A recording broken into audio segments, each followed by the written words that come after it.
आप सभी को जय मसीह की। यूहन्ना अध्याय 15। सच्ची दाखलता। क्या आपने कभी सोचा है कि आपका जीवन आत्मिक रूप से क्यों सूख जाता है? क्यों कभी कभी प्रार्थना में शक्ति नहीं होती और आत्मा में फल भी नहीं दिखते? यूहन्ना अध्याय 15 में यीशु एक ऐसी गहराई को प्रकट करते हैं जो मसीही जीवन की रीढ़ है। वे कहते हैं, मैं सच्ची बेल हूँ और मेरा पिता माली है। जिस तरह कोई शाखा बेल से अलग होकर जीवित नहीं रह सकती, वैसे ही मनुष्य भी यीशु से अलग होकर आत्मिक जीवन नहीं पा सकता। इस अध्याय में वह न केवल जीवन का रहस्य बताते हैं, बल्कि यह भी समझाते हैं कि कैसे आत्मिक फल लाया जाए, कैसे उनके प्रेम में बना रहे और कैसे प्रार्थनाएं सामर्थी बने। यह अध्याय केवल धार्मिक ज्ञान नहीं देता, यह आपको भीतर से बदलने की शक्ति देता है। इसमें बताया गया है कि परमेश्वर कैसे छांटते हैं, कैसे प्रेम सिखाते हैं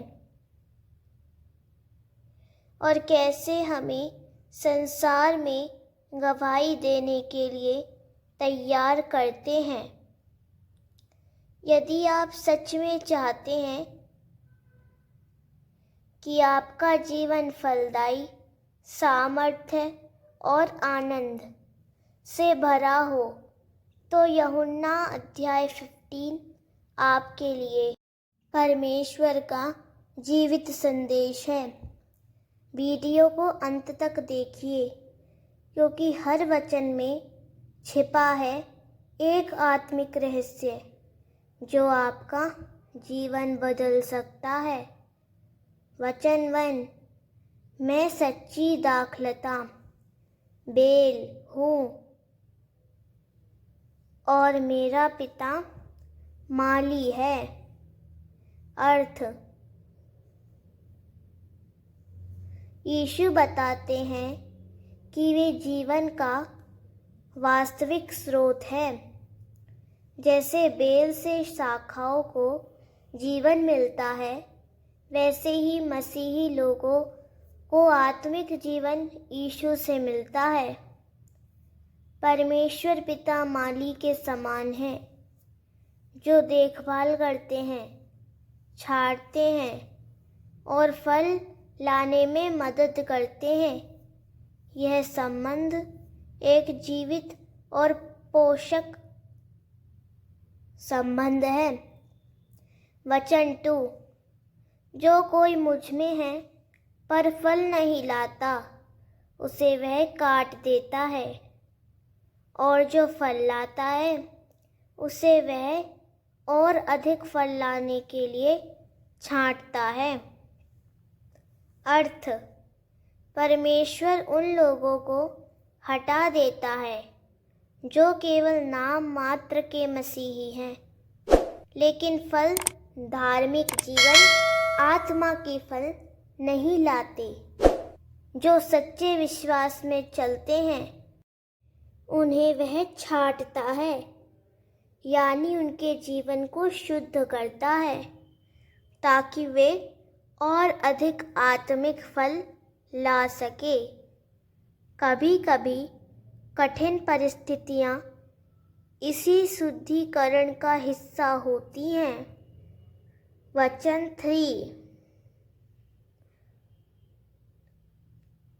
तुम तो उस वचन के कारण जो मैंने तुमसे कहा पहले ही शुद्ध हो। अर्थ, यीशु बताते हैं कि उनके शिष्यों को उनके वचनों द्वारा आत्मिक रूप से शुद्ध किया गया है। परमेश्वर का वचन हमें अंदर से साफ करता है, झूठ और पाप को दूर करता है। वचन 4, मुझ में बने रहो और मैं तुम में। जिस तरह शाखा अपने आप फल नहीं ला सकती जब तक बेल में ना बनी रहे, वैसे ही तुम भी नहीं जब तक मुझ में ना बने रहो। अर्थ, मसीही जीवन में फल लाने का रहस्य यीशु में बने रहना है। जैसे शाखा बेल से अलग होकर मुरझा जाती है, वैसे ही हम भी मसीह से अलग होकर आत्मिक रूप से सूख जाते हैं। प्रार्थना, वचन और फेलोशिप के द्वारा बने रहना आवश्यक है। वचन 5, मैं बेल हूँ, तुम डालियाँ हो। जो मुझ में बना रहता है और मैं उसमें, वही बहुत फल लाता है, क्योंकि मुझसे अलग होकर तुम कुछ नहीं कर सकते। अर्थ, यह मसीही जीवन का मुख्य सिद्धांत है। सारी शक्ति और सामर्थ्य यीशु से ही आती है। जब हम उसमें बने रहते हैं तो आत्मिक फल जैसे प्रेम, आनंद, शांति, धैर्य आदि उत्पन्न होते हैं। उससे अलग होकर आत्मिक काम कुछ भी नहीं किया जा सकता। वचन 6, यदि कोई मुझ में ना बना रहे तो वह डाल की तरह बाहर फेंक दिया जाता है और सूख जाता है। लोग उसे इकट्ठा करके आग में डाल देते हैं, जहाँ वह जल जाती है।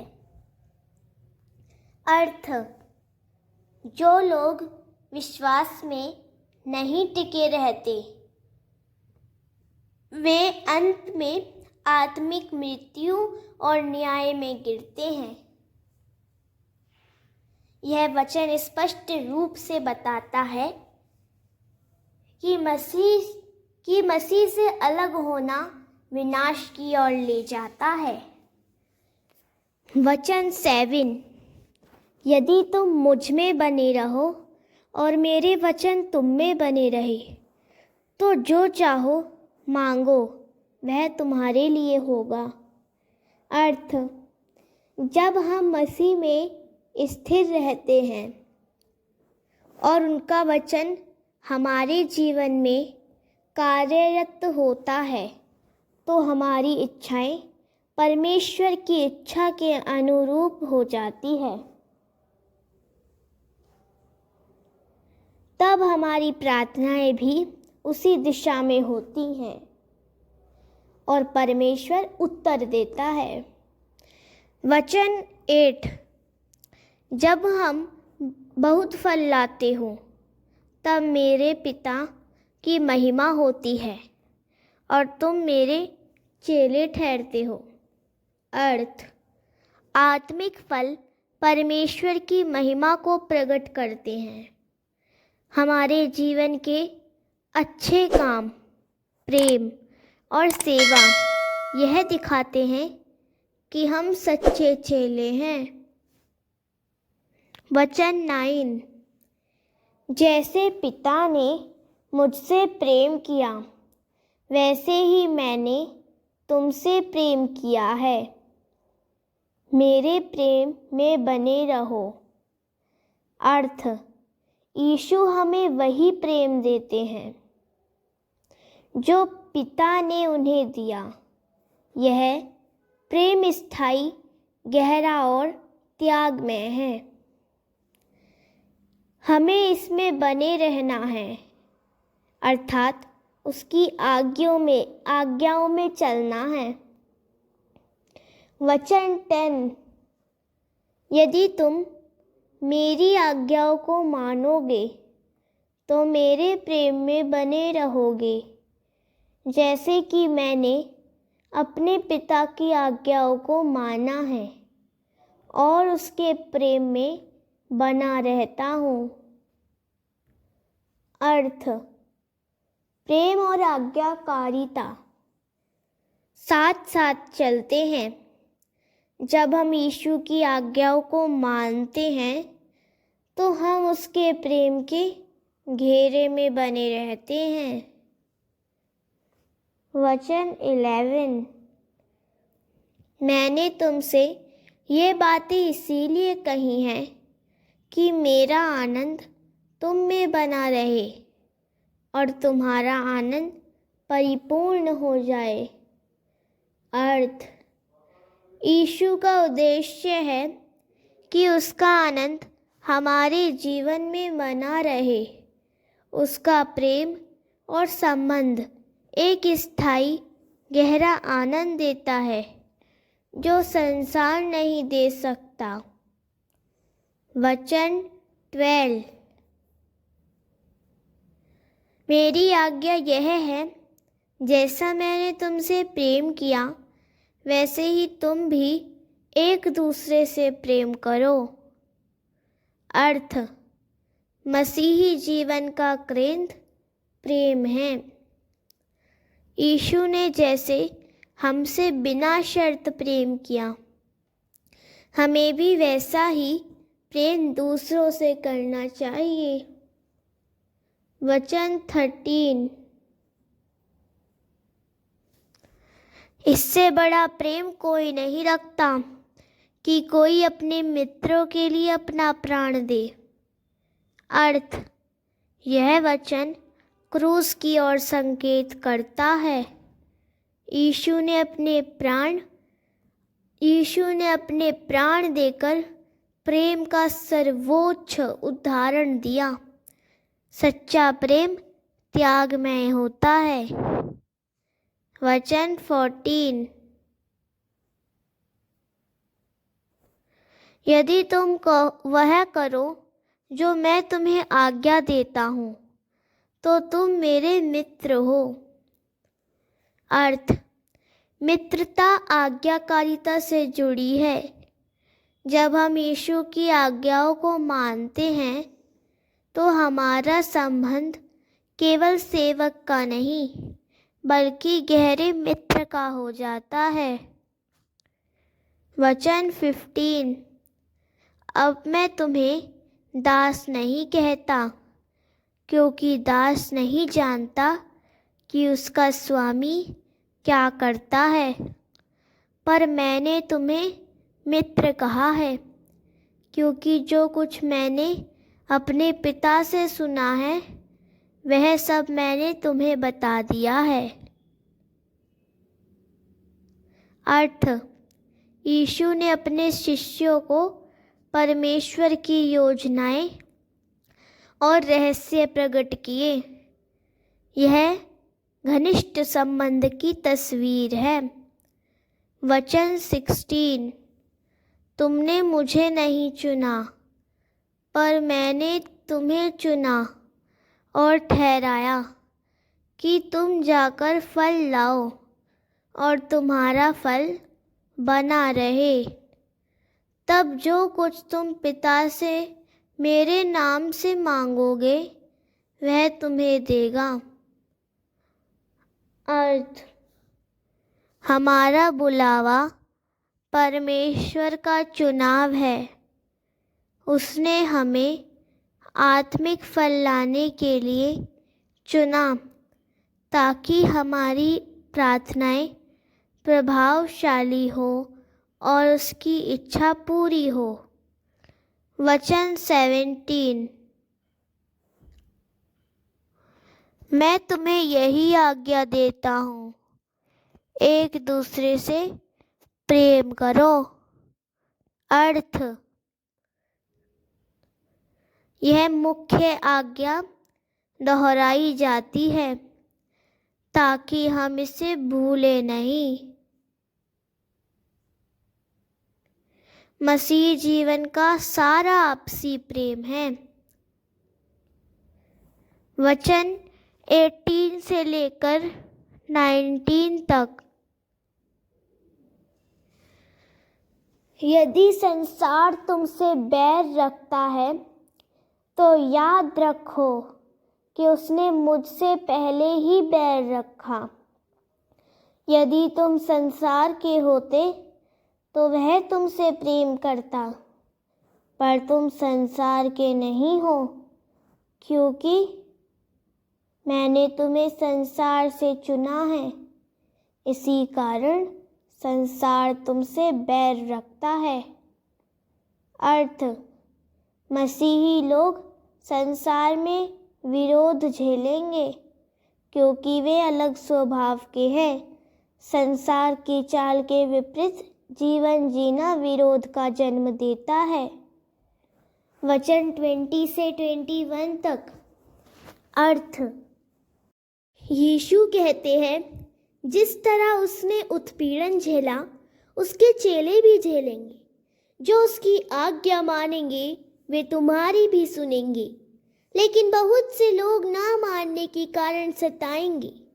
वचन 22 से लेकर 25 तक।